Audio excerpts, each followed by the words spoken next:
welcome to the Grow to Amazing podcast. This is Tony Mays. I am very happy and blessed today to have one of the guys that's been an inspiration to me. And ever since I saw him on the Jocko podcast 171, I believe, where he kind of talked about his story a little bit and his journey and his path and how he is inspiring people all over the country right now. And his name is Matthew Bradford. He is a corporal, retired from the Marine Corps, was a corporal, grew up a Kentucky Wildcat fan. I'm sorry about that, but I mean, I'm a Wisconsin Badger fan, so you can give me grief on basketball, but probably not much else, I think. So he grew up in Winchester, Kentucky, moved to Dinwiddie, Virginia.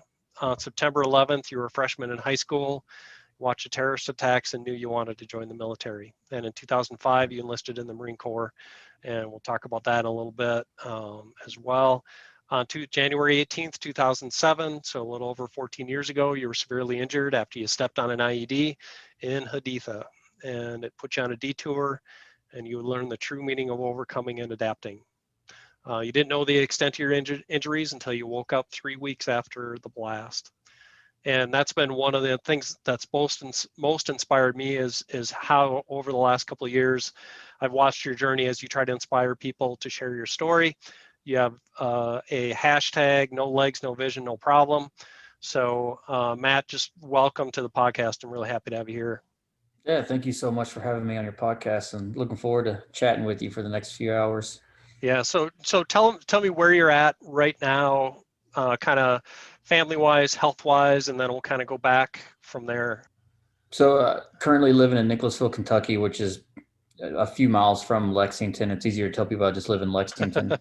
But, Sure. just hanging out here at the house on this hot summer day. I got on the bike yesterday and it's like 95 degrees here and it was just miserably hot. But the family's well. We're just getting by, and I think summer's finally here. We've had a couple cool days, but I think the heat is finally here now. Yep. Now you are a double amputee below the knee, and you lost your vision as well as part of the IED. Is that right? Yep, below the knee on one side and above the knee on the other side. On I the other. always tell Okay. people I wanted one of each. So Just to get the complete set kind of thing. yeah, exactly. I got to Yeah. change it up. Yeah. Yep. But you went out for a bike ride yesterday. Uh, it's interesting because like back in January, I got the Apple Watch, and my wife was like, the cool thing about the Apple Watch is the workouts. And for the month of June, my workout was I had to eclipse the 7-day move ring, which is like doubling my calories Okay. for 7 days. And I was at 6 yesterday. So I'm like, all right, I'm only got 1 day left of June, so I got to do it. And so I sucked it up, went out on the bike in the garage, and again, it was like 95 degrees, but I ended up burning, I think it was like 600 calories, but I reached my goal and I closed out that ring for the month. Wow, that's awesome. Yeah. So that's just crazy. And I think do you have 2 children or how many kids do Three, you have? 3 children. Wow. Okay. How old are three of they? them. Yeah. Okay. So How old are they? 18, 15, and 9. 18. So kind Wow. of, yeah, my 9-year-old, she's up in Rhode Island with my mother right now, or Okay. with my wife right now, and her Okay. mother. So they flew up on Monday. So I'm just meeting the 2 older kids and just kind of trying to run this house and, going through a closet bedroom remodel and all the odds and ends of daily living, try not to burn this house down. That's the most important thing. Especially with an 18-year-old. Yeah, I can see how that can be a challenge at time. Plus Yeah, another teenager in the house. Yeah. most definitely. Yeah, they just stay in their room a lot of times, so it's just me kind of navigating the thing. But they're very helpful. So Sure. So you grew up in Winchester, Kentucky. You want to talk about that a little bit and kind of we'll step back a little bit to kind of what got you on your path to the Marine Corps a little bit. And did you have military family growing up at all or anything like that? on my dad's side, I did a lot of my family members did serve in the military, and then on my mom's side, my grandpa served. But I was born in Petersburg, Virginia, when my dad and mom were still married. He worked at Fort Lee for the Defense Commissaries Okay. Agency there, and their headquarters are based out of Fort Lee. So, like, I lived there a few years, but by that time, my parents were getting divorced, and then all of my family is from Central Kentucky. My dad even grew up in Northeast Kentucky as well. So we Okay. come back here to live, and Hmm. basically lived here all the way up until right after my freshman year in high school, which was the summer of 2002 when I went to go visit my dad. As I did every year for summer vacation, I just decided to stay. My dad was like, "You can come. You're going to come live with me now," because there were some struggles back home in Winchester from my mom and all this stuff, Hmm. and it just wasn't the right path for me to venture down.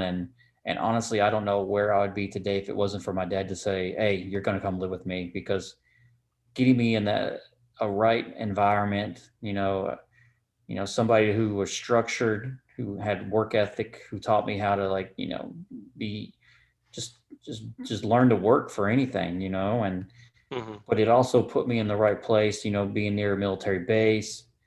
And again, I don't know where I'd be today if it wasn't for my dad, because I know, just like all over this country, but especially in Central Kentucky and in the mountains of Kentucky, like the opioids and the drugs, it's a problem.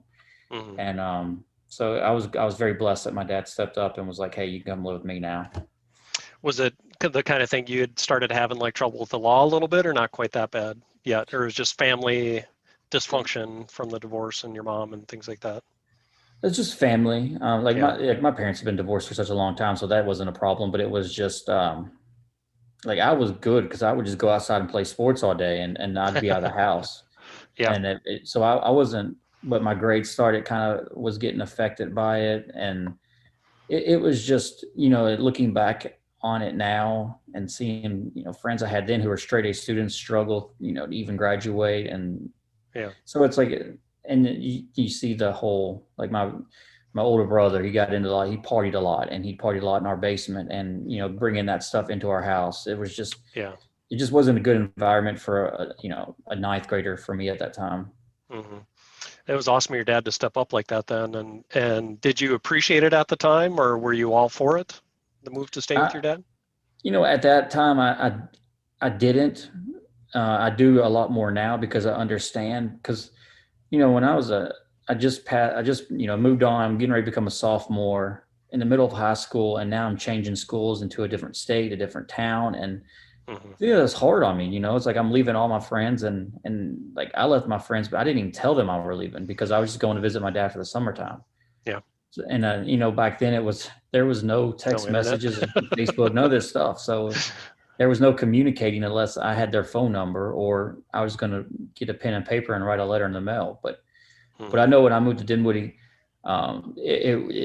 the community and the students of the high school, like they welcomed me to that community. And I actually just saw one of my best friends last week when I was visiting my dad, and I met him as we worked together at one of my neighbor's house. Hmm. And he was the one that kind of got introduced me to a lot of the people at school. And getting in with him and his family really like led me into the right direction of meeting the right people. That's awesome. So 10th grade through graduating was at Dinwiddie? It was, yep. Yep. Yeah. Yep. Okay, cool. So there must have been, were there a lot of military kids at the high school as well? There was actually two of my classmates who I graduated with. They went through the late entry program into the Marines as well, and Hmm. they weren't the ones that kind of like pointed me into the direction of the military, but they were the ones that kind of introduced me to the Marine Corps recruiter. We graduated high school on a Friday, and by Monday they were on a bus headed to Paris Island. And then, there's a couple other classmates that was a year before me ended up going into the military. And, in 2003, 4, and 5, like it was the people going into the military was increasing so much, Yeah. and Yep. all the war going on and people wanting to fight. And that was my intent. My favorite movie growing up was Black Hawk Down, and that come out around 2001 when I Sure. was still living in Winchester, Kentucky. And Hmm. they delayed the movie for a few months because 9/11 happened. And I remember Hmm. 9/11, I was walking from first period to second period, and one of my friends told me they flew planes into the building. And I didn't really know what was going on, but because I didn't watch TV the rest of the day until I got home, and the streets were clear, and nobody was Yeah. playing outside. And everybody's inside watching the news. And I remember seeing those innocent Americans leaping from the building, thinking that's the easiest way out. Yeah. Yeah. And from then on, that's when I realized, like, okay, this is what I want to do. I want to serve in the military. I want to make sure that I give back, and the one Sure. thing living in Kentucky and living with my mom is, I talked earlier about my dad taught me a lot about work ethic. And, if you want something in life, you're going to have to go, you have to get it.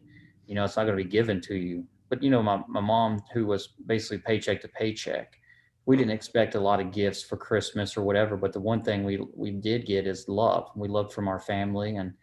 Sure. And you learn to appreciate and be grateful for the life that you've been given. And, all of us as Americans have been given one amazing life, first to be living in this country, to have the freedoms that we do, and to have those who will wear the uniform to protect those freedoms so we could sleep peacefully at night. Absolutely. And, when I moved to Virginia, I was around the mall a lot, right next to Fort Lee, and you see these Army soldiers and stuff walking in and out, and you see them in uniform, and it really, that sense of pride and of wearing the uniform, serving this country, being proud to be in, for them in the United States Army.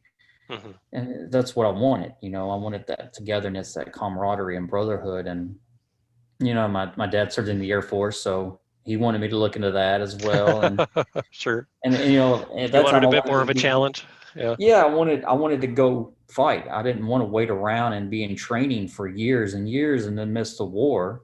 And when I was looking in the Air Force, I was looking at more of their special forces, and like their training is 2 years long. It's like, that's Yeah. not what I wanted. And then, having the two classmates who were going into the Marines, they introduced me to the Marine Corps recruiter, and we played basketball together. And then he took us to Hooters and sold me, and so I was, so going into my senior year in high school, I turned 18 in August. So by the time December rolled around, I went to the MEPS, and I raised my right hand, and all I had to do was graduate high school. I didn't need parental signatures at all. Sure. I was infantry 0311 is what I wanted to do. And all I needed was to graduate. And Were you a sports kid in high school, you said, I think? I did. I played baseball up until I was 13. Okay.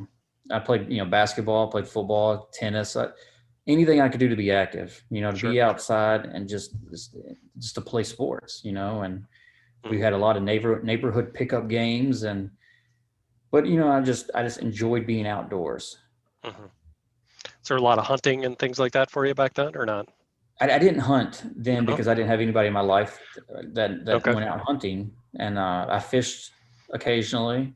Mhm. And, fishing was a lot more easier to grab a couple of people together and get a couple of poles and just go out in the creek or whatever, especially Sure. living in Kentucky. Yeah. Yeah. Yeah. I was going to ask you, I mean, you kind of went into why the Marine Corps just based on your friends and just the time with the recruiter. And my brother-in-law was in the Marines back in the Desert Storm days. And so it was definitely transformative for his life as well. I mean, just looking at before and after pictures before he went to basic, would you kind of say the same thing for you when you went to basic? How Oh did gosh, I was, Yeah. I was, and the maturity and just everything together, again, playing sports helped a lot with going through recruit training, the teamwork. You're not going to do anything individually. You're going to have a team to do anything. Those around you got to surround those around you and trust those around you. And so that all like carried over, and being in shape, I think helped out a lot. But I was skinny, a lot more skinnier than I am now. But that's what I always tell people, like, if I had the mindset and the work ethic now, even more now than I did then there's no telling the route that I would have chosen, the military or the Marine Corps. It's just, but I enjoyed every minute of it. And the first friend I told you earlier that I met in Dinwiddie, I mean, him and I went through recruit training together on the buddy program. Awesome. We stood on those yellow footprints together. And so, I had a familiar face that was going down there with me. And, at first, I mean, it's just like boot camp. The first few weeks, you're like questioning all of life's decisions. Like, why did I sign the paperwork? What am I thinking? But, the more you get used to where you're at, and, you kind of understand that, okay, you're going to get yelled at no matter if you're the most perfect person in the world, and Yeah. so like you just kind of get used to it. It's just, but the days go by so fast, because you're Hmm. constantly busy and running around doing different things. And, when I was there before I knew it, it was, man, family day is tomorrow or Hmm. graduation is the next day. And I'll be moving on, and Sure. I'll have that title of Marine. And that's what I've strived for when I stood on those yellow footprints. It's like to get the Eagle Globe anchor, to have the title of Marine, because I didn't grow up a perfect life. I knew what adversity was and struggled. We, again, paycheck to paycheck, and Yeah. had to work for what I wanted. I wasn't the perfect student. The grades weren't there.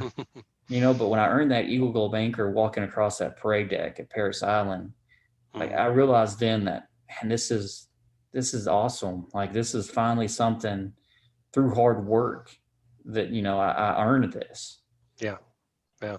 I've got a 19-year-old, and he is actually going off to the Army in about a month from now. Couldn't quite talk him into looking at the Marine Corps, but he had some friends who went into the Army, so that's what he wanted to do. But yeah, he heads off August 3rd for basic. He's done his MEPS already, and I think that's kind of what he's looking for as well, is something to, hang his hat on, that I did this, and I was part of this team, and I made a difference for this country. So Where's he going to boot camp? yeah, Fort Sill, Oklahoma, which is going to Oh, be awesome in August. yeah. That should be fun. Yeah, he's been doing a lot of running outside, and I mean, even Wisconsin in June has been a little bit hotter than normal, and the humidity's been right up there, so it's been good for him to get outside and get his Yeah. running in. But I was just going to comment too about the skinny factor. He's about 145 pounds or something like that right now, so I think it'll be interesting to see what he comes back with. Yeah, oh, well, especially for us at recruit training. I mean, that you get your 3 meals a day, but it's just like you stay so active and busy. It's like I think everybody loses weight then, and Sure, but sure. I mean, for us, we ran a lot. So like Hmm. at least I got some cardio, good balance of cardio in there. But Yeah, like once I went on to School of Infantry, you kind of like start rucking more. You start getting around more weights and stuff, and yeah. Kind of you build your know, way up a little bit. although I was just a skinny kid, but I was very active and athletic. So Hmm. like like the rucking and the humping and stuff like that, that didn't bother me at all. Like you put a pack on my back, and of course, putting a pack on your back, it's all about how you pack your gear, and you Hmm. put your pack on and wear it. It's at the end of the day, it's all about the work that you put into your gear. And Sure. if you go out looking like crap, then you're gonna struggle. You're gonna fail at the task. And I so, think that's one of the things people miss about basic, is that it's kind of getting you to pay attention to detail, to all the little things like that. And oh gosh, yes. yeah, yep. I mean, And even folding your socks, it seems silly looking at it from the outside, maybe, but there's a reason, right? And So I was down in September at Camp Lejeune with the Marine. He's still serving, Master Gunnery Sergeant. He was my senior drill instructor, and awesome. him and I were talking back and forth. I'm like, there's still things I do today that we did at recruit training. And it's like my wife had to get on to me a few times because my shoe placement under my rack. It's like I put my boots, my running shoes, and then my flip flop. It's just like the biggest to the Hmm. smallest, or the Sure. way I fold my towels. But you think about the things that we learn in recruit training, the chaos they put you through. It Hmm. kind of helps you, when those chaotic situations come, it makes you slow down and process all that in your head, and make those right decisions. My Hmm. wife always looks at me. She's like, the one thing I love about you is that when I'm overwhelmed, like, you're so calm in like stressful situations. Yeah. And it's like I look at it this way. I'm like, okay, what is overreacting and yelling and getting frustrated? What's that going to do? Hmm. It's like you got to just. It's not going to make anything better. It's not going to make it any faster. It's like you just got to like slow down. All right, okay, here's what we need to do. All right, here's step one. Here's step two. Yeah. And those are things like you look back at recruit training and you learn that, okay, at that time you're like, this doesn't make sense. Why are we even doing this? But at the end of the day, or later in life, it's all going to come back, and you're like, that's why we were doing it, Hmm. and for me now, like losing my vision and, the routine and being organized, my goodness, if I wasn't organized, didn't have a routine, then I wouldn't know what to do with no vision. I definitely Hmm. couldn't live a life where I'm out traveling by myself, or, being comfortable when my wife goes out of town to Yeah, take care of myself. exactly. Yep. Yep. So, and did it make a difference in boot camp that you knew you were probably going to war when you got done also? Yeah, they were pushing it. They were reminding us each and every day, because a majority of us, there was 75, I believe, in our platoon, and half of us was infantry Okay. MOS, and two of our kill hats were Purple Heart recipients from the first Battle of Fallujah, Hmm. and so it was like we knew where we were going, and we just had to get there. Yeah. And a lot of those guys that we went to recruit training with went on to School of Infantry together, and we went on to the fleet together as well. Okay. So again, just building that the camaraderie, that familiarity of each other, and Hmm. so yeah, we knew.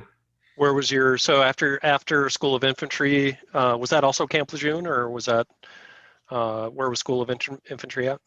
That was Camp Camp Geiger, Lejeune. which is right Okay. next door to Camp Lejeune. Yeah, we were Okay. there for about 3 months, and I was nervous too, because when we were getting there, like the forming line for people to, like, they're already checked in, but for them to get pulled over to an infantry platoon to go out for training, like, Hmm. was so long that they were telling us that we're going to be there for months. And I was like very close to calling my recruiter to try to go home on recruiting duty, because I didn't want to wait around Sure. and just do nothing. Hmm. And thankfully, my last name starts with B, and they went in alphabetical order, so I didn't have to wait around. I think I waited around for maybe 2 weeks, 2 or 3 weeks. So it was, You actually start the infantry school. You had to wait 2 weeks before they had yeah, slots open or something, or what? yeah, before they opened up, because there was So many just so recruits going many through the people. Yeah, pipeline. so many guys going Okay. through. So it was, Wow, that's that nuts. was I mean, I can't imagine. I mean, and I suppose find a Williamson or something that's sitting there for 6 months waiting to get his turn, I guess, huh? yeah, you're just kind of waiting, and it was just, and Trying I to stay in think, shape. But at Camp Geiger, it was only four companies of infantry school, and they would all rotate, and mhm. you were just kind of waiting. The line going to the chow hall would just snake around the building, because there were so many of us. Did they eventually expand that, do you know, so that they could handle more guys coming through, or did they just kind of keep it the same just for quality? And I think they just kind of keep it the same. okay, I think now the Marine Corps has changed a lot with their School of Infantry. They're kind hmm, of expanding it out longer to kind of become more of a small unit fighting force. sure, But it's all going to take, for now. It's all going to take time within the next few years for them to get where they want to go. But you know, A through A through J basically is what I was in. We went to Alpha Company, hmm, and I think after we got picked up, the next company got picked up just as fast. So it was, that wasn't too bad. Yeah, yeah, it wasn't that bad at all. And then, so it was just that whole waiting, because you're like, okay, you go to morning formation, and then after that, you're like, all right, what do I do now? Just yep. kind of the waiting, hurry up and wait process. But yeah, Kind of the we were, military is famous for that, right? So exactly, and it's funny to go back, when we were recruit training. I was saying about my senior drill instructor. He told us about 2 weeks before we graduated, we were kind of done with a lot of the recruit training. All we had to do is just basically like inspections and graduation.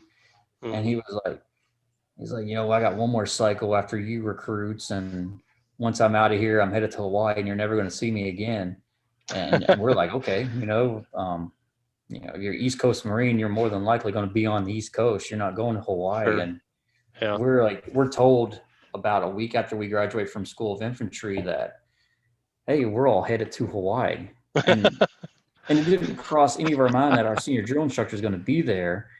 We all fly there, and then amazement. It's like, oh man, we're going to Hawaii. Like, Sure. Yeah. awesome, and free trip by the government. Mm-hmm. And we get there, and we're there actually a couple of weeks, and then we start getting some grumblings that, oh, Staff Sergeant Clark is now he's one of the platoon sergeants in the company that we're in, and I happen to be one of his last recruits to say hello to him.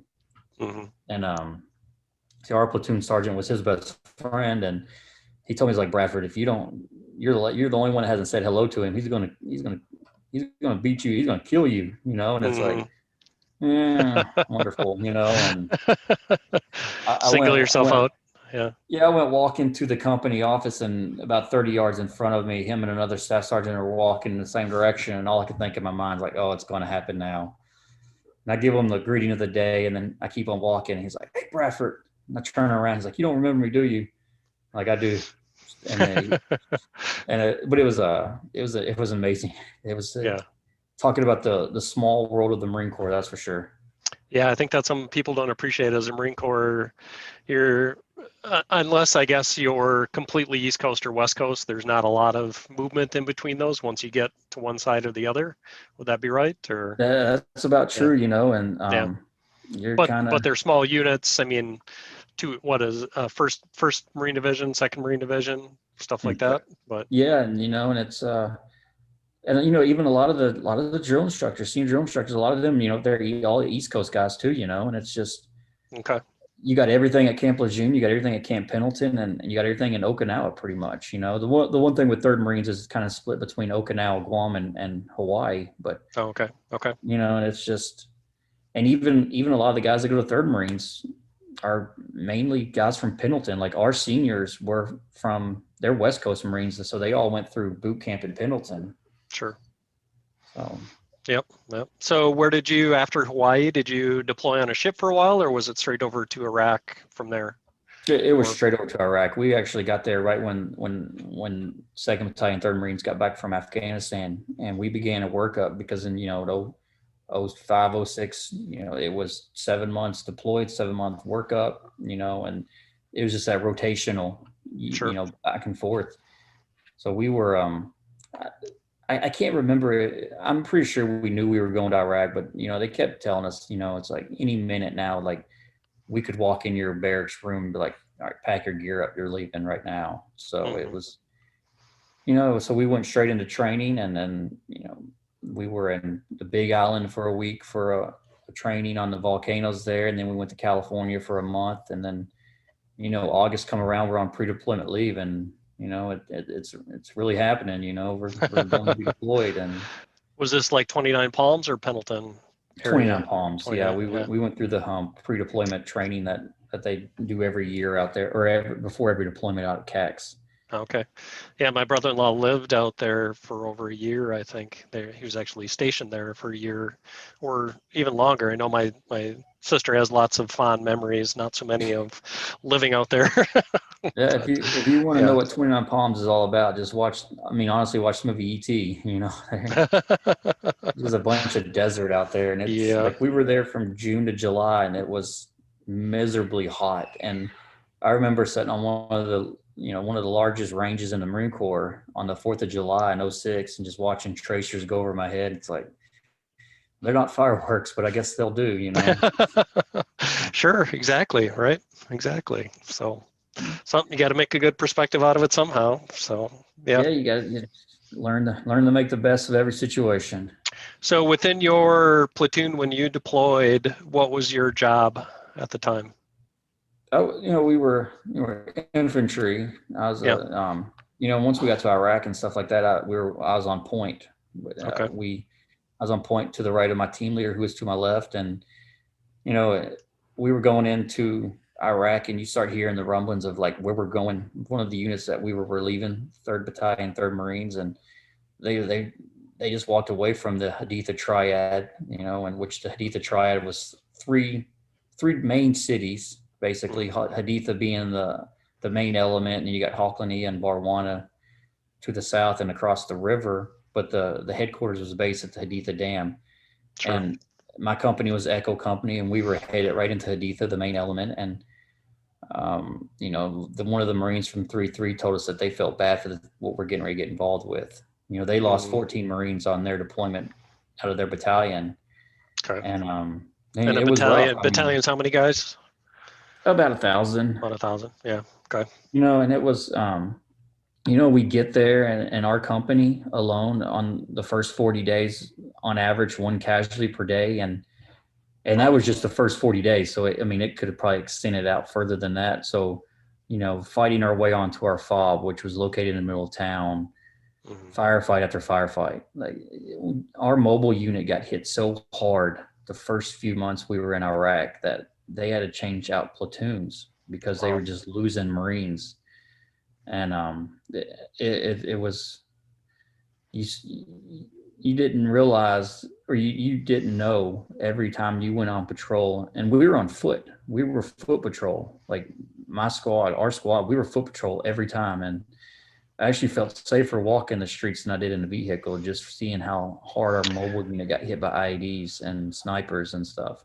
Well, back in the day, those were still Humvees and stuff back in the day. Did they have armor yet at that point or not yet? Yeah, we had armor. But Okay. some of those IEDs, those pressure plates were just so powerful, Yeah. And I know we did a patrol once with the Iraqi police, and then now they're in the Humvees that weren't armored. And I looked at my friend to my left and I'm like, love you. It's like, we don't know where this is going to happen right here, but it was, we would be on firefights on rooftops and they would try to launch grenades over the roofs, or we'd be in the back of a 7-ton and they would try to throw grenades into the 7-ton. So it was just, it was so constant, it's like, honestly, you got used to every time you went on patrol, you're going to get in some kind of action. What was your first thought the first time you had rounds coming at you?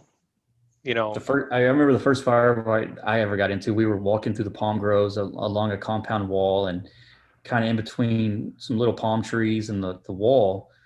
And to our left, they opened up on us. And I was behind my team leader. I was second. And when they opened up on us, him and I jumped behind the same tree, which was probably this, a softball size diameter tree, and he looked at me, he's like, Bradford, get behind that tree, which was like maybe a baseball size diameter. I'm like, you lost your mind. I'm not getting him. It's like, but it was, it was that kind of that when you do anything in life, you play football or you low crawl, you get dirty. The first time you get dirty or whatever, it's that first impact. It's like, all right, now I'm okay with this, and you play football and you get hit for the first time. It's like, all right, now I got that out of the way. And, that first firefight was the same thing. It's like, okay, you understand that this is really no different than training, even though, they're shooting to kill now, but, you kind of learn everything you can through training. Like, okay, this is what I need to do. This is where I need to go. Cover, concealment, make sure that everybody is okay behind you. And, it's that whole, like, everything slows down, and that's the one thing about being in a firefight. It's like, people think it goes by so fast because you see it on TV, which for me, it slowed down so much, and it's just that not getting overwhelmed or not getting like, just frustrated. You just like slow down and just think like, okay, step 1, here's what I need to do. Step 2, here's what I need to do. And that's all it is. Kind of step back, make a call, and probably a lot of prioritization, I would guess, too, of take a breath so you don't pass out kind of a thing. Yeah, the importance of just breathing, it's just like learn to slow down and take a breath. It's like, okay, this is what I need to do. And how good were your NCOs in your platoon? They were really good. Like I was very blessed. Like our squad had a lot of phenomenal leaders, and our company commander, he was the one that led us all. He was the one that if you're on patrol, he would be right there leading the patrol. He wouldn't be in the middle of the formation, but he'd be leading the patrol. And, he's like one of those leaders that you would follow through fire, to the end of the world, because, he would be right there next to you. Is he still in the Marines today, or is he out? He is. He's actually I think it shows a lot with the way that he acted on that deployment, that he is now the regimental colonel with 4th Marines out in Okinawa. And That More is than awesome. likely, he'll Yeah. probably be getting a star here soon because he's a Marines leader, and Awesome. I That's think great. I think through our deployment after they got back, in the Marine Corps, they have an award that's called I think it's the Leftwich Award, and it's Mhm. given to the top company commander, and he received that award after the Haditha deployment, just because, and then this is throughout the whole Marine Corps too. So it just says a lot about his leadership and how not only me but every Marine in Echo Company looked up to him and was inspired and motivated by his guidance and direction. Awesome. Yeah.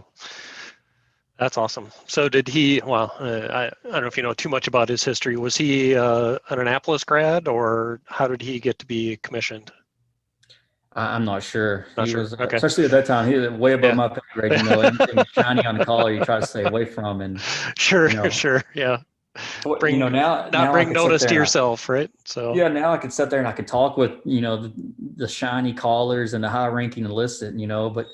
But back then it's like if I saw something shiny coming my way, I would take a long way around. Just so I didn't have to salute or whatever, or get put in those exactly. awkward situations.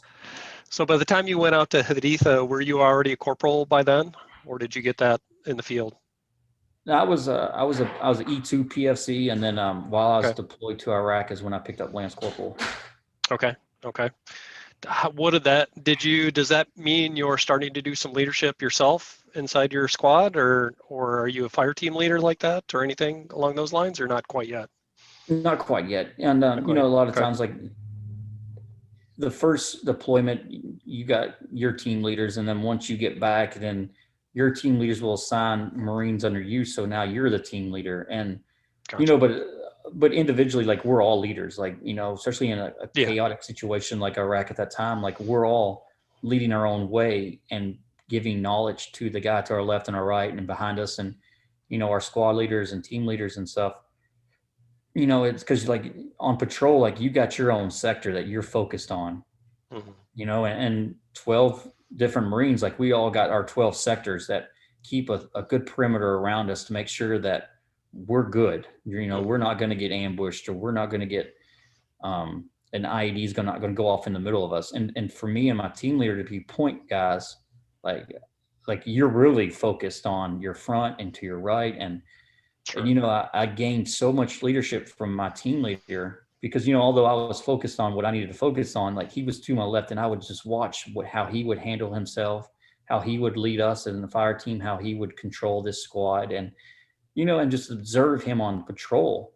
Hmm. Like I gained a lot of knowledge from him, just the lead by example mentality.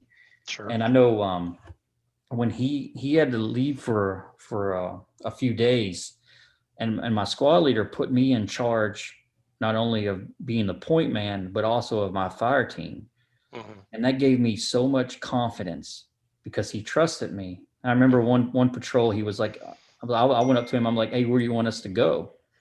Give us the route. And he's like, Bradford, you know how to do this. We follow you. You're going to put us in the right house. You're going to take us down the right roads. Hmm. And it's just gaining that confidence from my squad leader, knowing that he trusted me. Yeah. And that whole weekend, or that whole, I don't know, I forgot how long, a week long of patrols that we were on, and Sure. it was me telling the guys like, all right, you go to the roof, or you set up over here, you set up this direction. And it gave me so much confidence that I knew when I got home from Iraq, like I was ready to lead. I was ready to lead young Marines into combat because I knew like once we got back 7 months later, we were headed back over again. Hmm. But I was confident and I was comfortable because I was learning from these phenomenal leaders, from the Hmm. company commander down to my team leader. And it just, man, I was soaring with confidence. I was ready to lead, like, because the same thing with getting my Eagle Globe anchor after recruit training. Like I felt like for the first time in my life, like I'm doing something the right way, and this is the life I chose to live, and I'm loving it. Hmm. Sure. So, yeah, and I think that's something a lot of people don't realize about the military is they think you're just kind of blindly following orders and doing whatever you're told, but you're expected to think on your feet and make decisions, right? So, You are, and it's like you're just kind of, especially if if it hits the fan, and like what happens if the team leader goes down, all right, next man up. Like Yeah. you need to fill those roles, and you need to make sure that everything you've learned and the knowledge you've been given, so you could step right into that position and make sure that now your Marines under you are going to be taken care of, and you know what to do, Yeah. and if you walk into a house, like, okay, for us being point guys, the first thing to do was to get to the roof, Hmm. that's where you go. And it's just, you just kind of learn as you go. And for me, I Hmm. was always a hands-on person. I didn't learn by reading it in a book and then going to do it. I learned by getting out there and actually doing it. Hmm. So was your first deployment, did you finish that, or was that when your injuries happened? That's when I was injured. My That was first when one you're was injured. what, Okay. yeah. Do you want to talk about that now? Yeah, we were, it's like we've gone on so many How long, or patrols I guess over, how long had you been deployed before January 18th? Or how uh, far? September to January. So a little over 4 months. Okay. We go on so many patrols over and over again, and it's you get used to it. Like, I could probably lead you down the roads of Haditha today with no vision, because it's like Yeah. we walked miles and miles in on those roads, and Is we'd it have to was it brief. hard not to get complacent, I guess, a little bit, being so It familiar was with it things? was because the first few months, like we were inspected, like we were ready to go get in the gunfight, and then after a while, like, but it shows that the work that we were doing, it stopped them shooting at us, and it kept them away because at that time, like you've already had Fallujah, you had Ramadi, Haditha was kind of the last stronghold for Al Qaeda. The surge was going on, and during that time, like there was no real focus on the Haditha triad. And so they hit us hard when we were over there for the first few months, but we fought back, and we let them know that we're there to stay, and we're there to protect the community and these people that live in this community. Sure. And because Haditha, it has the largest dam in Iraq, that if Al Qaeda could have controlled that, then they could have flooded all the way down to Fallujah and maybe further. Sure. And Yeah. Yeah, I remember reading about that back in the day, and some of the fights that were going on for that, and how crazy that whole area was. And so kudos to you guys for making it a little bit more peaceful. So, but yeah, and during the time that I got it, during the time that the ID exploded under me, it was one of those times where it was like there was not much action going on because like the job was, we had it in control. yep. And we were on foot patrol, as we were on every patrol, and we were walking down a road that lay parallel to Euphrates River and walking past the compound wall. And a lot of times, like, the insurgents would use indicators that it just is not familiar with the area. And I look out into the palm groves that off to my right about 30 yards probably, and there's a white bag leaned up against a tree. And I'm like, well, Hmm. that's weird, and I let my team leader know to my left, and I turn and let the squad know behind me. And when I turned back around, I looked down, and there was a ditch that laid perpendicular from the road I was standing on, and it ran in along this compound wall inside of a pipe underneath the road. And as I looked down, I saw the command wires going inside of the pipe underneath the road, and before I knew it, I mean, it exploded directly underneath me. And Wow. when I talk about directly underneath me, I mean like inches below me. And so it's funny when people are always like, what were you thinking? I'm like, it happened so fast, you don't even have time to think. I'm surprised you actually remember that much of it, because I mean, do you remember right up until the moment that it blew, pretty much, or pretty I close? do. And the interesting part is, like, the doctors told me that my memory I wouldn't remember any of this. And honestly, I can't forget any of it. The only thing that I don't remember is I called home to my uncle just before we went to the brief. And I don't remember any of the briefing. I don't remember any of the patrol all the way up to like the last few, maybe Oh, 20 okay. yards of the Yep. patrol. And, and even after the ID exploded, like I was off and on conscious through it all. So Hmm. I knew what was going on, Yeah. but I was in shock. I couldn't feel nothing at all, but, So um, were you already married by this point? no, No. Okay. I was a single bachelor Marine. And I think for the job that I had and that we had in the Marines, I, like, I don't, like, I tell my wife all the time that I don't know if I could have been married being a father and Hmm. doing what we did over there, because I felt like over there, like I had family and I knew Hmm. I had family and I was, I loved my family, but I was so committed to being a Marine and doing what I needed to do on that deployment, where I was okay with going out and giving 100%. And if I lost my life, then I lost my life. Like I Yeah. was that committed, and but I went to Afghanistan in 2017 on a trip, and it was so tough, having a wife and kids over here and being over there, like knowing that we're going to be safe no matter where we're at, but you never Yeah. know, like you Yeah. don't know when's your last day. And I remember flying home from Afghanistan to Kuwait, and the Lone Star, I'm already there, a message from home song came on, and there's a little voice in there that sounds just like my daughter when she says daddy.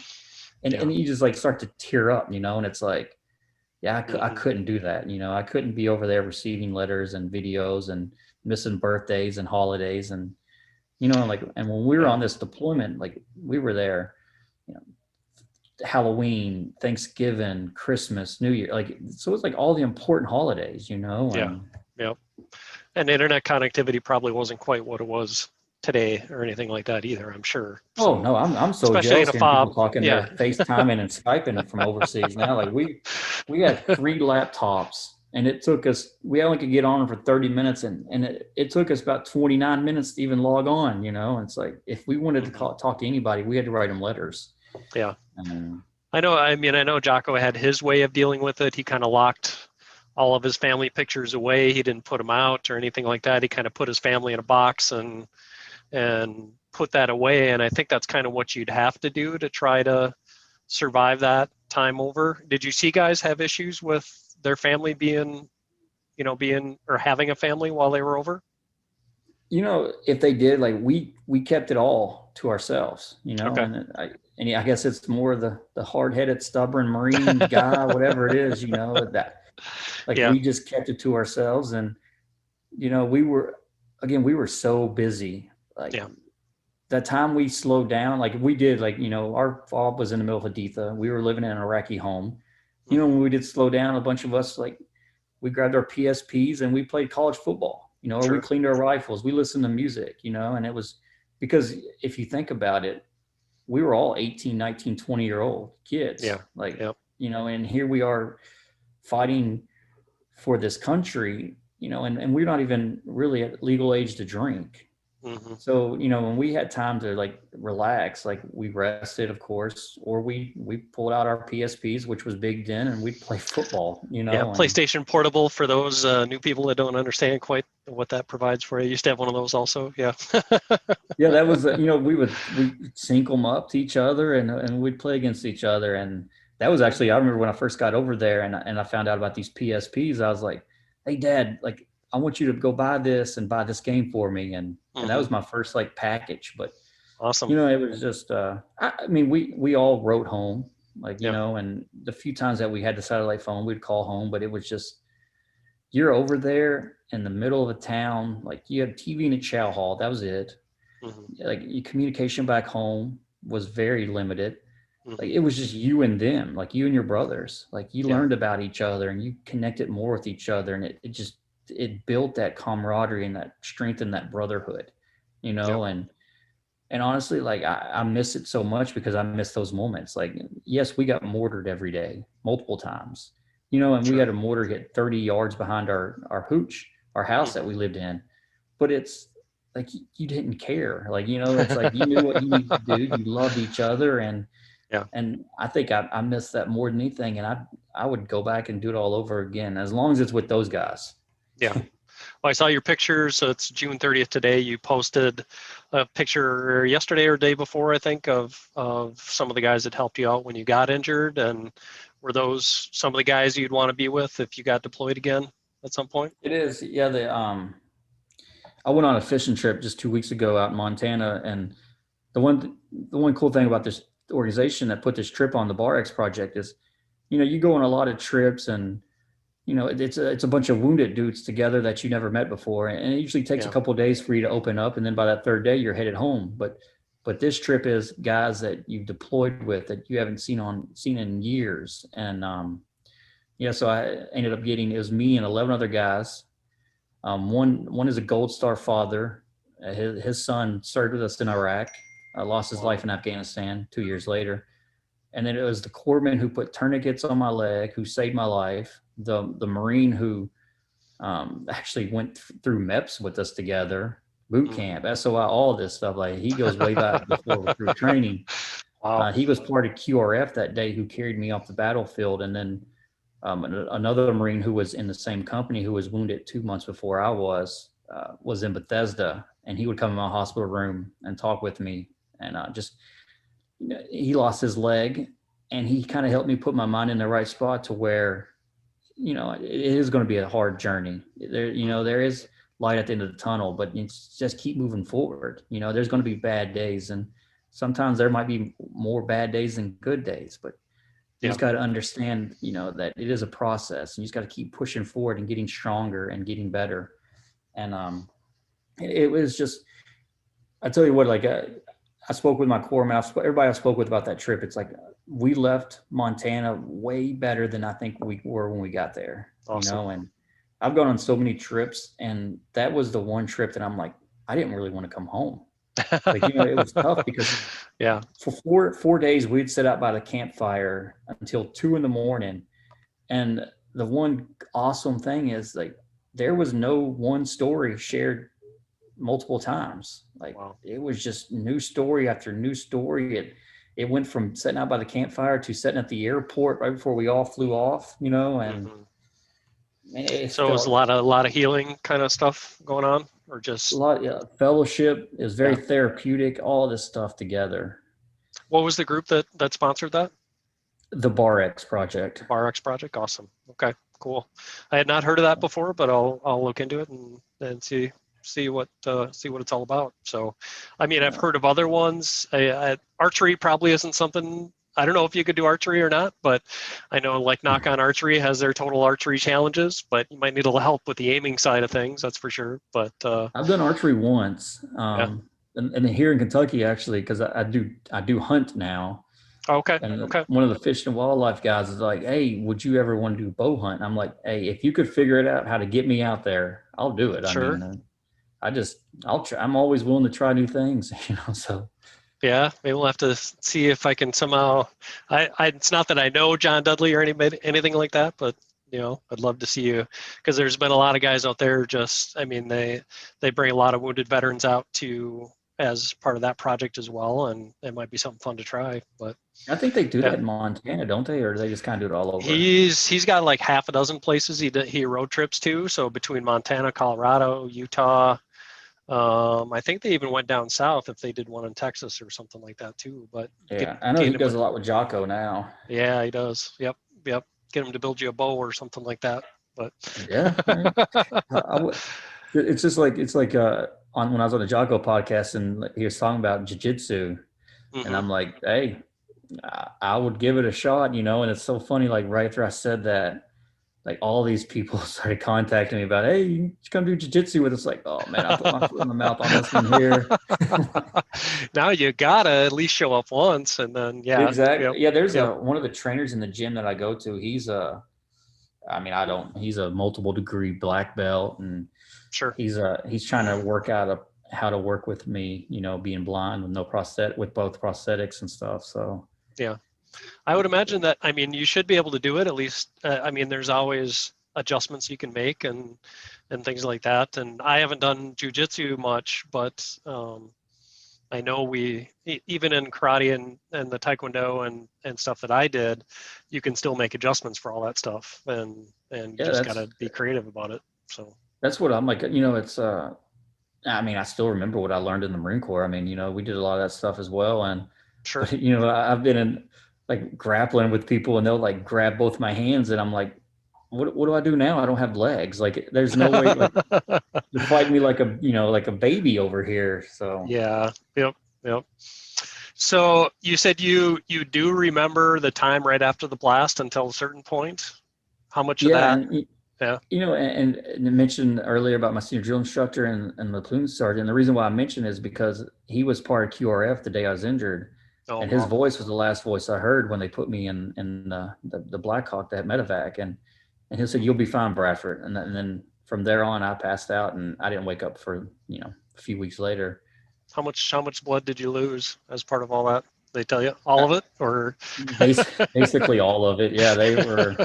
I mean, when I woke up, like I was extreme. Like I was so skinny that like the hospital wristband would go up to my armpits. And Wow. you know, when I woke up in Bethesda, I had a left leg above the knee, a right leg below the knee gone, like scars and bandages all over my body. And my eyes were, they were damaged up pretty good. And like I had tubes in places I didn't know you could put tubes. So it was So you but just skipped being awake for the Germany part and just went straight to Bethesda then, because I'm sure I you went was through Germany at some point, right? yeah, actually I think my right leg was mangled up really, really badly, but they Yeah. kept it on, and I think it was amputated in Germany.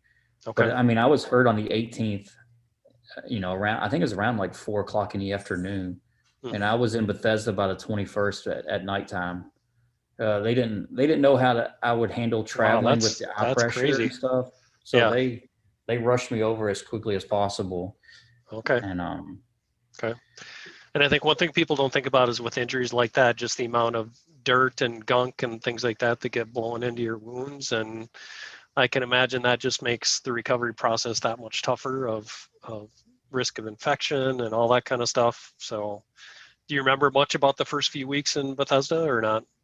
yeah, I was for the Pretty hopped longest up? time, whoever visited my room they had to be quarantined. I mean, gown, mask, gloves, like basically the same thing through this pandemic. That's like coming to my hospital Oh, room. And yeah, sure. but and it's like you're talking about like I was getting daily washouts of my Yeah. legs. Like I'd go in for surgery where they would just like clean everything out of my legs. And They so it left them was open. just They left them open and kind of packed them during the day or something like that. Is that? yeah, they Yeah. put, I forgot what it's called, but they put something on your legs to kind Yeah. of, but yeah, it's just constant washouts and surgeries. And it was I'm sure that feels good. So. ugh, yeah, yeah, it was, Oh, and it's interesting. Like you battled all those like these severe pains, but it's like the littlest things that bother me the most now. It's like I could slam into a wall and be perfectly fine, but if I get a paper cut, I'm like in pain for days. Give me the Advil. Oh, I think you earned the right to complain a little bit about stuff, but I don't know. So, like uh, yeah, that was. what's that? I was gonna say, yeah, it was tough, going through all that stuff, because when I woke up and I realized I was in America and my friends were still over in Iraq, it's like that whole guilt, and it's that Sure. like, why did I live from this, and like You my felt like dad you told let me I them lost. down. Yeah. Yeah, and that was my biggest thing. I felt like I let them down, and then when I found out my team leader was injured as well, that just piled on top of it. And like I would take it out on everybody that would come in my hospital room. I would take it out on the corpsmen, the nurses. And when my dad told me I lost my legs, like I was devastated. Like I just cried and cried and cried, hoping that a tear would grow like my legs back, and hoping like they're like gecko tails, because like you see this stuff happen on to other people on TV all the time, but you never expect it to happen to yourself. And Yeah. I didn't really care much for losing my vision. I was like, well, it had to come back sooner or later. But my legs, it's like, what's a 20-year-old who didn't didn't do the best in high school, who didn't have Mhm. plan B at all, especially this kind of plan B. It's like, what's a guy with no legs and no vision gonna do with life? Yeah. And it's just like this. All I wanted to do was just lay in that hospital bed, not eat, and just lay there and die. Like this bomb didn't kill me. Like this would be the best way to kill myself. Yeah. That's got to be tough. I mean, I obviously never been there, but I mean, I've had health struggles of my own, but nothing compared to that. So, how long did that last for, and what kind of brought you out of it? It's a constant visits by the Marine I told you about earlier, Marcus, who I served with, hearing that familiar voice. And there was another Marine who I served with that would come in my hospital room as well. Those familiar voices helped out a lot. And then, You didn't want to listen to him another, at first, or?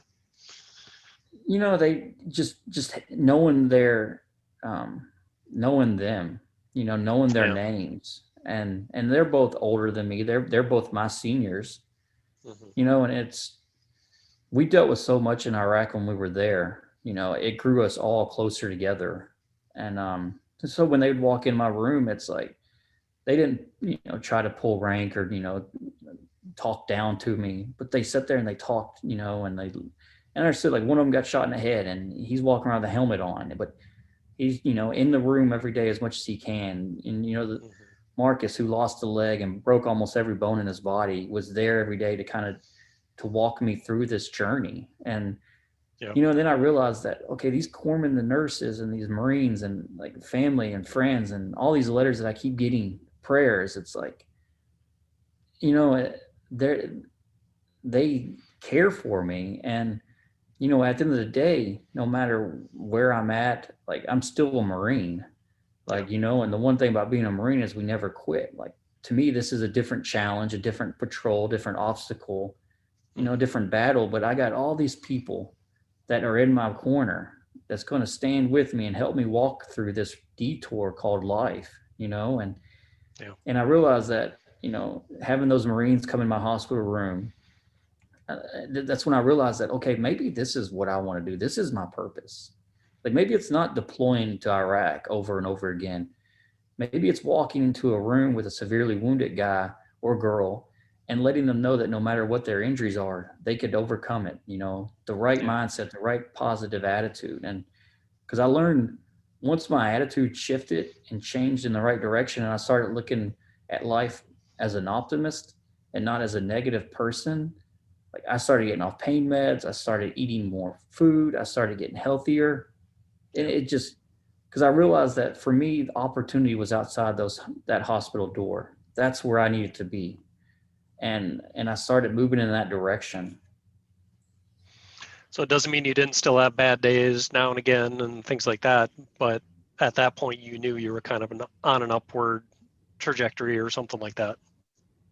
Oh, I still have bad days today, and it's just like, for the last 13 years, I've gained so much knowledge just personally and reaching out to friends and having a family to understand, like, okay, when I'm having bad days, how do I overcome those bad days? Like, what do I need to do to make sure that I get out of this crappy mood? Or, and it's just. What do you do to get yourself out of a crappy mood? Somebody asked me that, like, last year when we were in Germany, like, when you're in those bad days, like, how do you get out of it? And I told them, I'm like, each night when I go to bed, like, I close my eyes hoping and praying that when I wake up the next day that I'm going to see. Like, I haven't seen my wife or kids ever. Maybe tomorrow is the day where I'm going to open up and see them. And I open up and I see darkness. I grab my prosthetic legs. Like, so I'm constantly reminded about the injuries and the day I was hurt. And, for me, I'm a very competitive person. And the one thing about me is the guy who pushed the button and blew me up, like, he's never going to defeat me. Like, he knocked me down one day, but I got back up from it. And I really don't care where he is today. I mean, he could be alive, dead, wherever. But I know the last 13 or 14 years, he's been my motivation each and every day to get through these bad days and to go to bed and wake up and live a better life the next day and the next day. And, when I'm having those bad thoughts, when I'm grabbing my legs and wondering if this is my intent, if this is my life that I want to live, then, because as a third grader, this is not the life I envisioned. I'm going to be a blind guy with no legs, But it's like your wife and it's like your kids will walk in the room and it's like, hey, come play with me. Or, I told them about, my daughter who's 9. It's like, when I had those bad days, I go in her room and I play Barbies with her. I let her paint my nails, and then, they kind of giggled a little bit, but it's like those moments put my mind right back in the right spot, and that's where it's at, like, I realized early on that the statistics are so high on divorce or suicide. Like, I didn't want to be another statistic. Like, I didn't want to be that. Like, I want to live life to the fullest.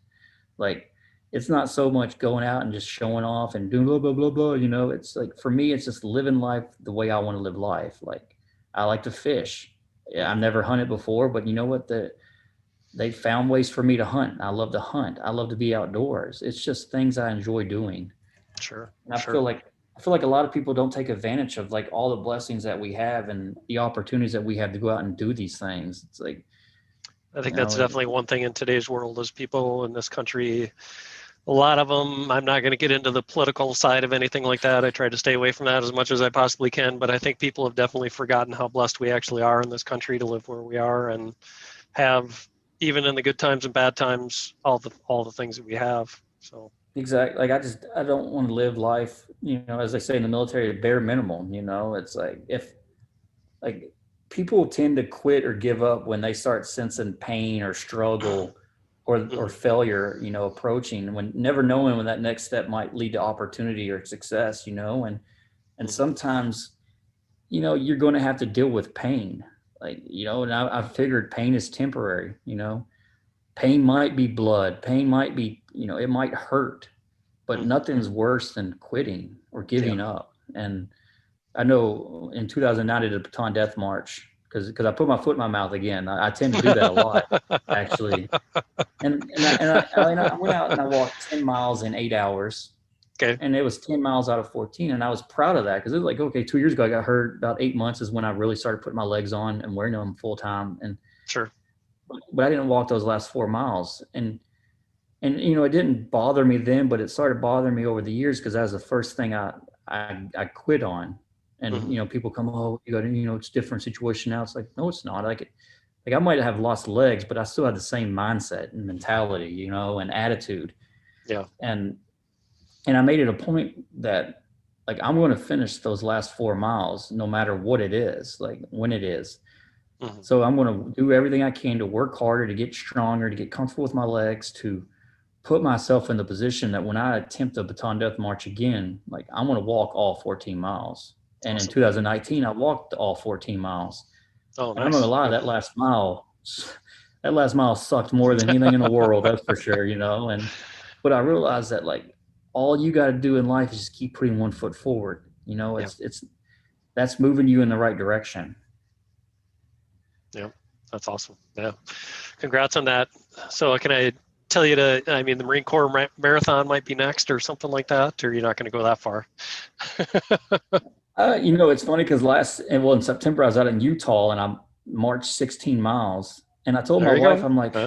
I'm like, what is this marching thing here? It's like, what is, I did a couple of 10Ks a few years ago. I'm like, I thought I'd losing my legs. I'd be on a hand cycle all the time. Like, I'm done with all this marching stuff. But I've hand cycled the Marine Corps Marathon 7 Okay. times, and I've done the 10K. I walked the 10K with my wife a few years ago.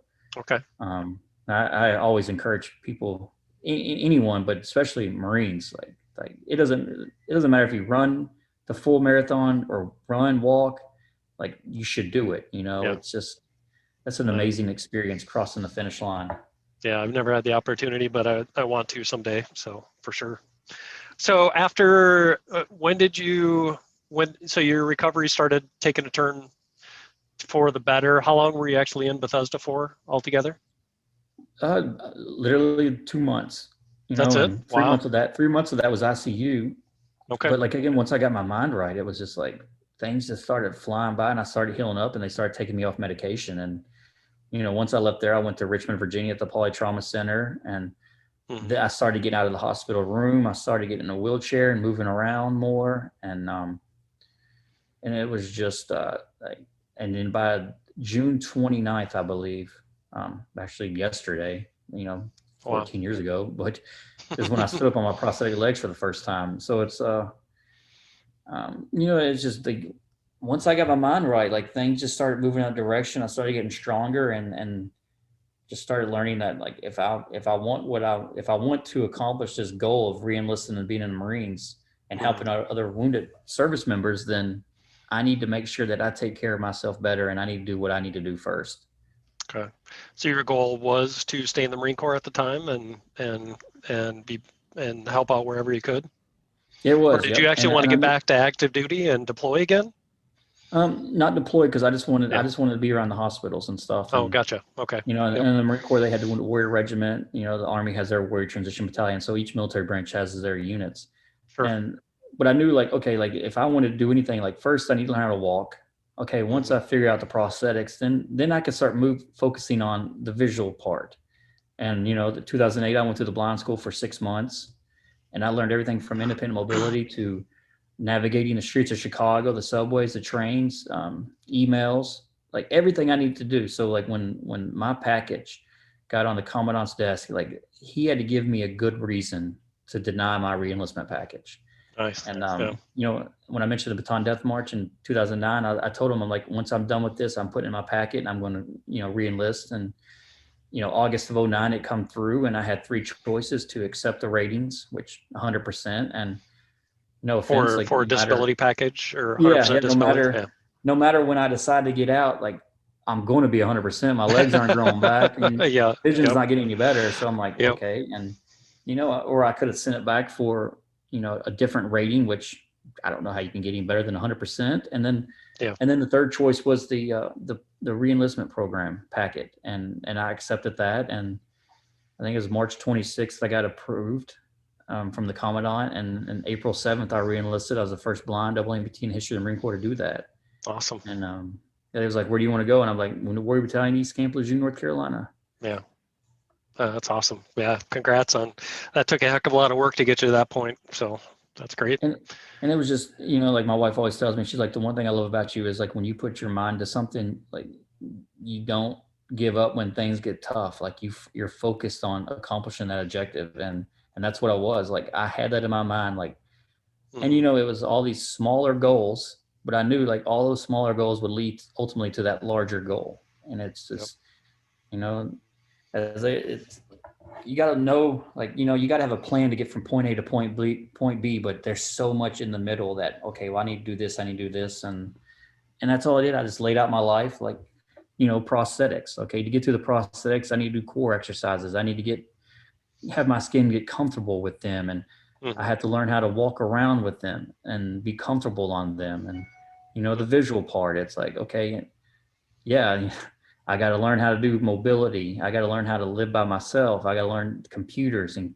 phones and all that. Like, it's just all the littler things ultimately led to the larger thing. Awesome. Yeah. So your eyesight never did come back? Where are you at for eyesight today? Like pretty much completely blind or? Yeah, Or completely. bad enough? Yeah. Bad enough. You can't. Yeah. I always joke with people because when I left the blind rehab center in '08, like they give you a certificate, and I'm like, well, I guess I'm legally blind now. I passed, I graduated. But, it's like, why are you giving me a certificate? Is there actually something printed on this, or it's not even in Braille. Like, what do you want me to do with this? Oh, it wasn't. Yeah. Okay. Yeah. Oh, it wasn't in Braille. Yeah. No. But, I always told people, like I told the gentleman today, I'm like, I have one eye. Like my other eye's a prosthetic. I have one good eye, I guess you'd call it. But theoretically, like I don't want to be the guinea pig to any eye transplant or anything out there. It's like I've lived this life for 14 years. I've taken care of myself. I've traveled I do everything pretty well by myself, that like a lot of times I do it so good I feel like I have vision. Sure. Like, and I'm not going to jump into a situation because they might give me vision. Like I'm perfectly fine living this life right here. And at the end of the day, I always tell people that, they always ask if you'd go back and do it again. I'm like, what, if, you got that point A to point B. My point B was wife and kids. And it took me getting blown up in Iraq to get to my wife and kids. And if going back and doing that all over again to get me to my point B, then I will live every day of every week blind with no legs, because that's my true purpose in life. And that's what makes me happy. And what keeps me motivated every day is my wife and kids. Do you think a lot of people get caught in whatever situation it is that's bringing them down and just make that an excuse for whatever? I mean, not working out or not getting the job that they want, or just being stuck in the same old situation that they just use it as an excuse? They do, and I do believe that. And, we just talked about it earlier. It's like, I feel like a lot of people are just stuck on the bare minimum. They're so used to like just going through life the easy way. They don't understand that, if they fail at something, then it's the end of the world. But, failure is not a bad thing. Failure is like, a lesson learned. Failing is not being knocked down or, struggling at a job. Failure is staying down. Like you can get up from your mistakes. Yep. You could not get a job, but why are you going to let that hold you down? And I listened to a speaker this morning, and he mentioned about the word poor. And I'm like, okay, yeah, it's not your fault that you're born into a poor situation, but it's fault that it's your fault that you die from a poor situation.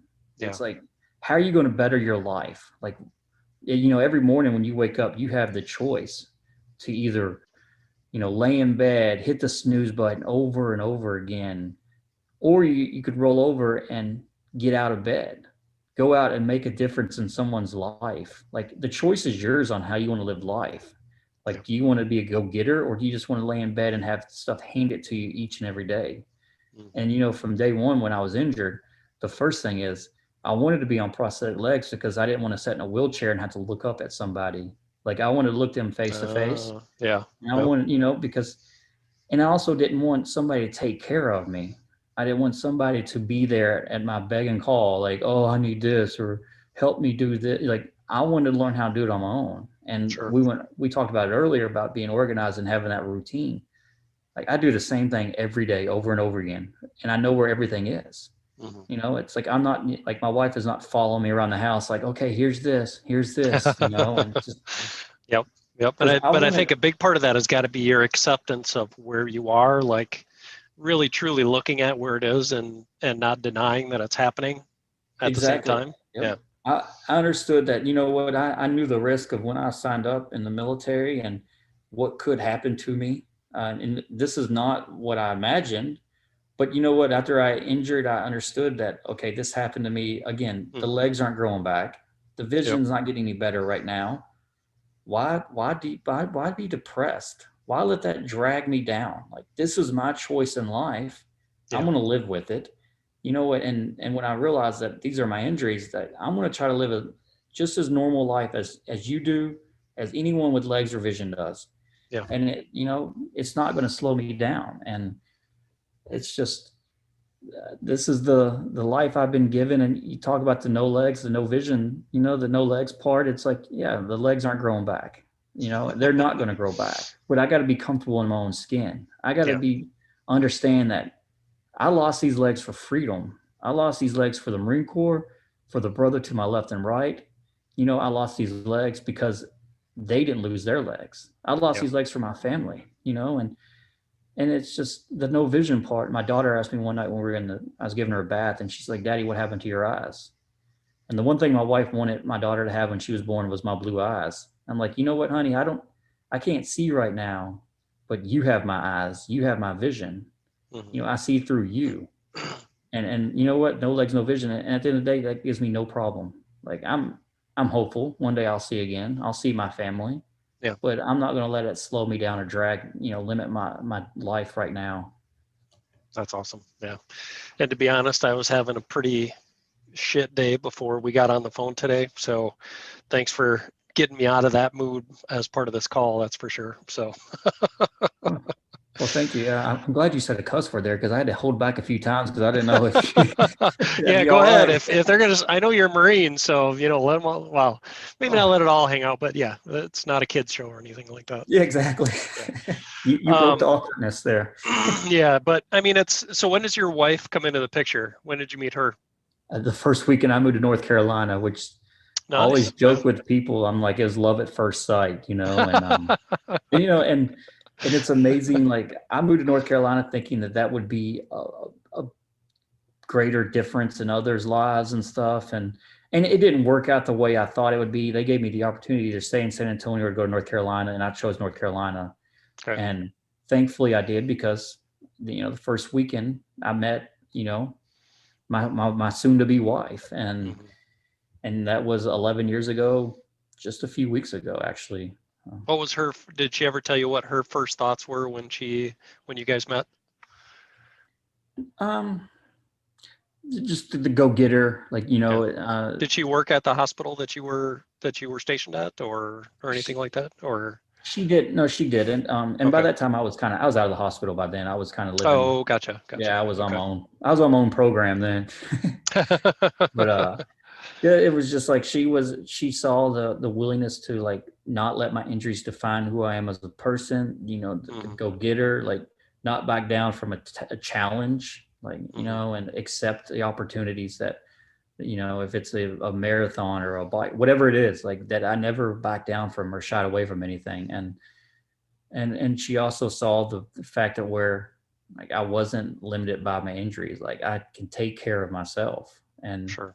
I didn't let these injuries define who I am as a person. And so I think all of that, and What it was your was first? just like we Oh, go ahead. connected.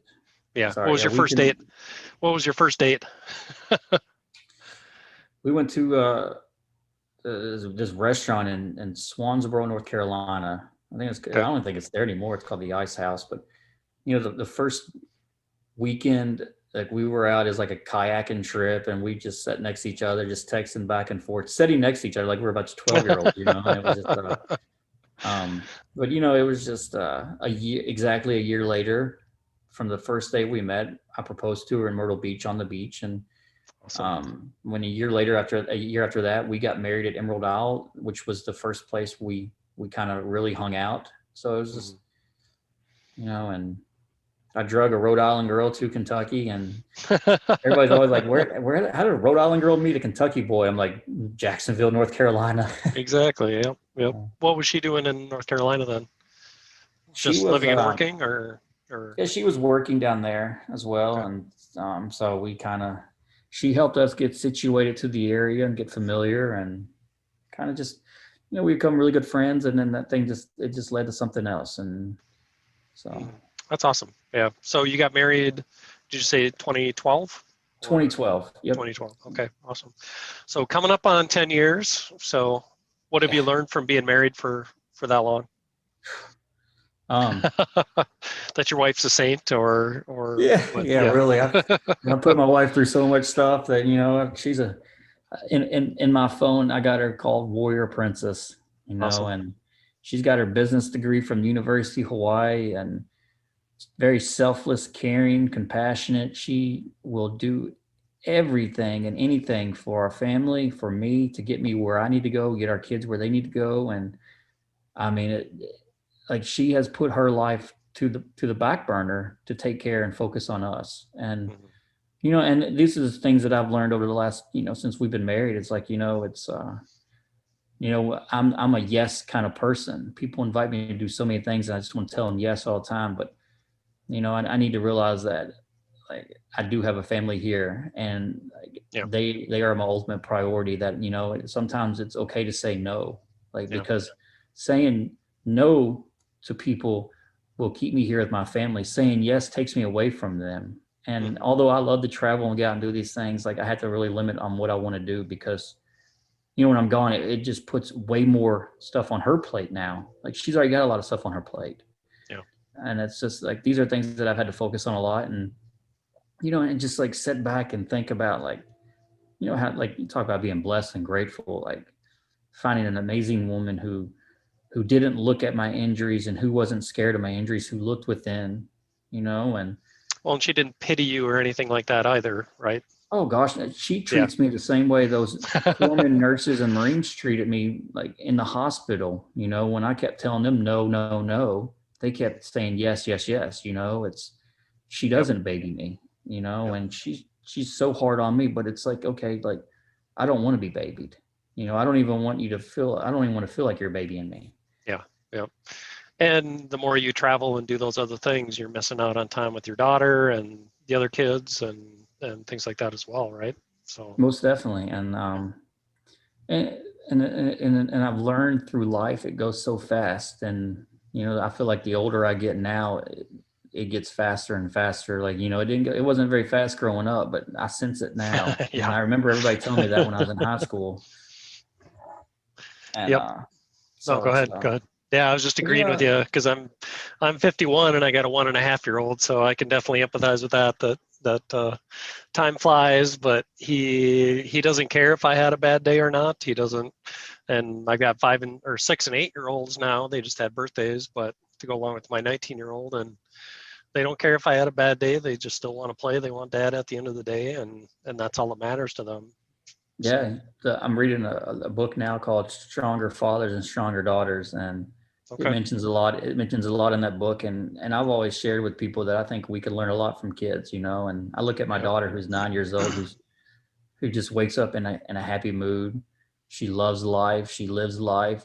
She's not frustrated or depressed on like what's going on in the outer world. She just simply loves life. And Like, she's very content with, playing by herself. She can entertain herself. And I remember growing up too. I mean, that's how we used to get along, like Yeah, nobody would be playing or whatever, but you go out and grab basketball and you start shooting hoops. And the next thing you know, you got a whole neighborhood of kids there. Or, absolutely. you go in the backyard and you grab your glove and your ball and you just throw the ball up in the air and you catch it. Like there was like, you'd be very content with just doing things on your own, but just getting outside and just enjoying life.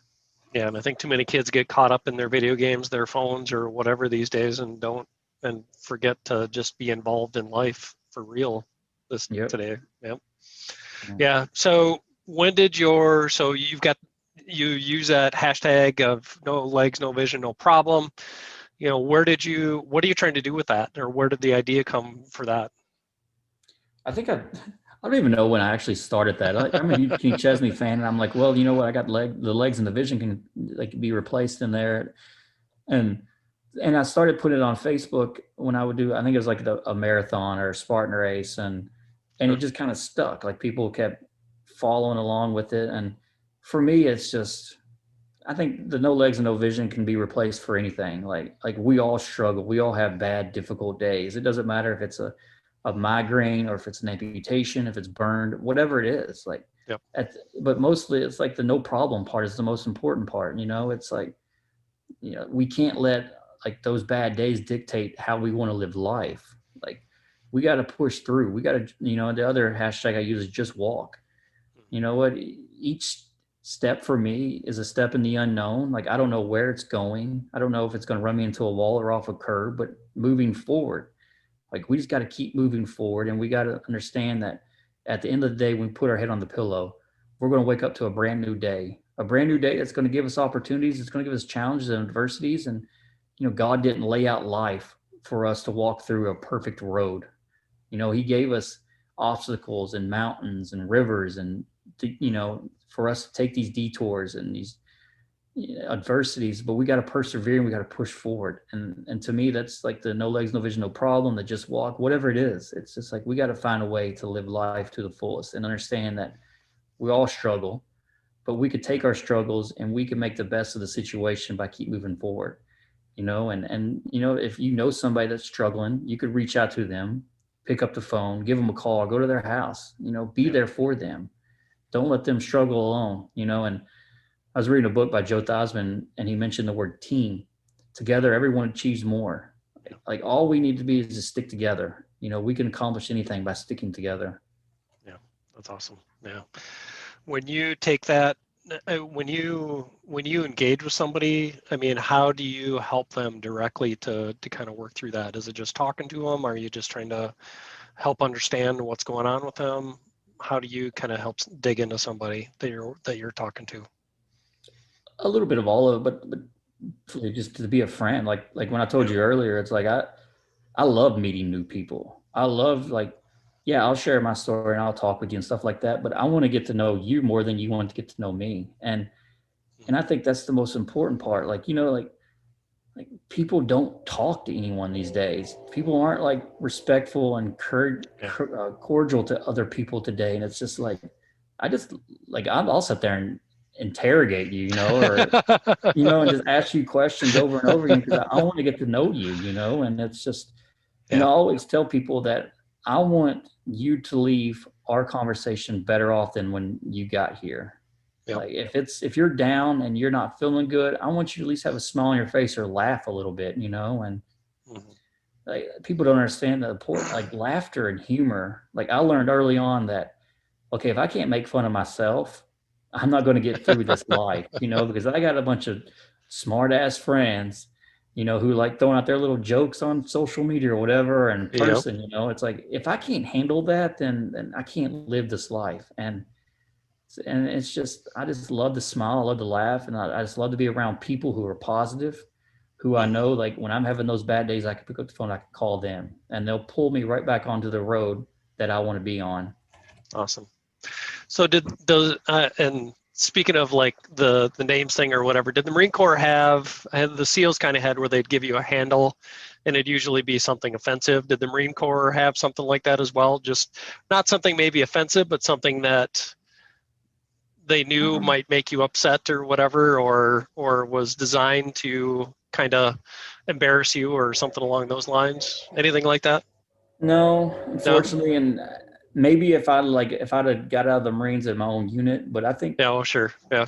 I Yeah. feel like and being in the Marines, like the embarrassing part is just going out all the time and sharing stories. And, like I mentioned about being in Montana, like still talking about stories, and you never shared the story more than once, it's just Yeah. like, that's the embarrassing part, especially when you get around like your wife or whatever, and then she starts hearing these stories and it's like, yeah, I did that back in the day, it's Yep. Yeah, I know my wife does. I mean, it's not even comparable experience, but like my college friends and stuff, when we get together and trading stories from 20 years ago, it's like, oh, my wife's heard that one before. She's heard that one yeah. before, all that kind of My stuff. wife, Yeah. a lot of times my wife is like, I'm just going to go in the room or let you all hang out here.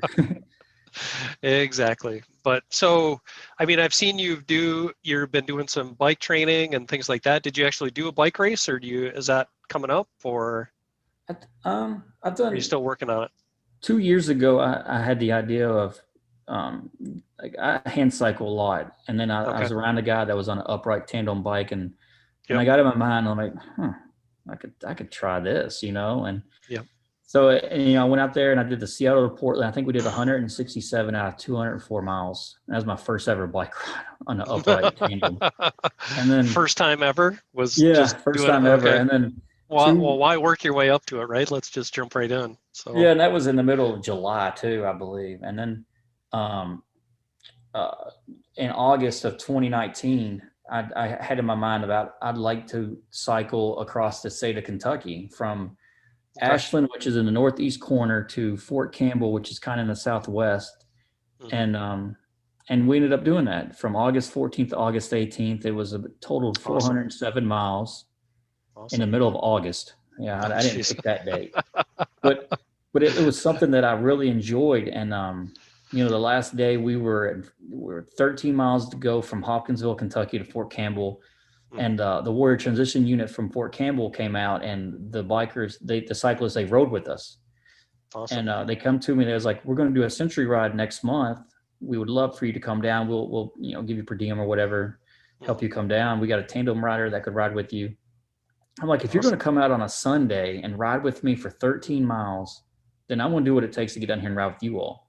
Yeah. So went out there and did a century ride with them, and then just last month, I knocked out another century ride here in Georgetown, Kentucky, called the Horsey 100. Awesome. It's just I enjoy doing it, and so I got a stationary bike in the garage that I'll get on at least an hour. For a while I was on there every day for at least an hour, but it's getting a little too hot out there for me now. So, but I love the cardio, the physical fitness, the staying active, and Yeah. I always tell people that when someone sees me and that doesn't know my story, I want them to look at me as like, oh, he served in the military in some branch, like he's Hmm. in shape. And Yeah. I feel like I'm in better shape now with no legs and no vision than I was with legs and vision. Awesome. Awesome. Yeah. So where are you going to take things? What are your plans for the rest of the year? Do you have much planned out for the year? So I do work with another nonprofit organization called Troops First Foundation, and we go around and speak in town halls on military bases about military suicide and resiliency, called Operation Warrior Call. We Okay. got an event at Cherry Point in July, and then we got another one at the end of August in 29 Palms, and then a couple of speaking engagements in October and November. Hmm. And and there I do have a 3-day bike ride in September called the Bourbon Country Burn. It begins and ends each day at the Kentucky Horse Park, and they go to each distillery, bourbon Nice. distillery in Kentucky, and it totals within those 3 days like 240 miles. Nice. So, but Your day doesn't end think at the distillery. we'll see. I don't know. I'm on the back seat, so I can just sit back there and just relax. Um, Exactly. Yep. but thankfully, like a lot of more speaking engagements are starting to pop up more here, and Yeah. I love sharing my story, and I love getting out because I know, if it's a crowd of 10 to 200, whatever the number is, like one or two people are walking into that room, in a bad place. And Yeah. one of the stories I always share from a few years ago, I did an event with Toby Keith down in Nashville, and I made an Instagram post and just talking about like my life and like where it's gone and how I live life today. And like, I can't believe that, I'm so grateful for all these opportunities. And some lady somehow she found the post because she's a huge Toby Keith fan. She Googled my story. I don't know how she got my email, but she sent me an email and was like, Matt, you don't know me and we will never meet. But if it wasn't for me reading your story tonight, then I would have committed suicide. Wow. And for me right there, that's like my purpose every day, because I know like it doesn't matter if you're in uniform or not, like people struggle and somewhere someone is struggling and they need like you to speak up. They need somebody to talk to. Yeah. And this is what I gained from like I'll go to speaking engagements and people will be like, hey, I caught this out of your story. I caught this out of your story and I'm going to go do this. Or I've had a kid walk up and say, I love your story. It was so motivating. I'm going to go re-enlist. I'm like, well, don't tell your dad that, But it's Yep. just, when I first got hurt, I made a promise to myself and I realized that, God kept me alive for a reason, and it's get out and to inspire and motivate others to live beyond the bare minimum, to go out and live life to the fullest.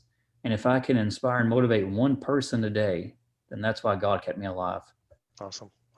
That is an awesome message, and thank you so much for taking the time to come on here today. So I will definitely, so I think I've mentioned it on the podcast a few times. My wife and family and I are traveling around the country. If we make it down, we will be somewhere near Kentucky, so we'll see what we can do about getting down closer there, and maybe we can figure out something and hook up sometime. So most definitely. Yes.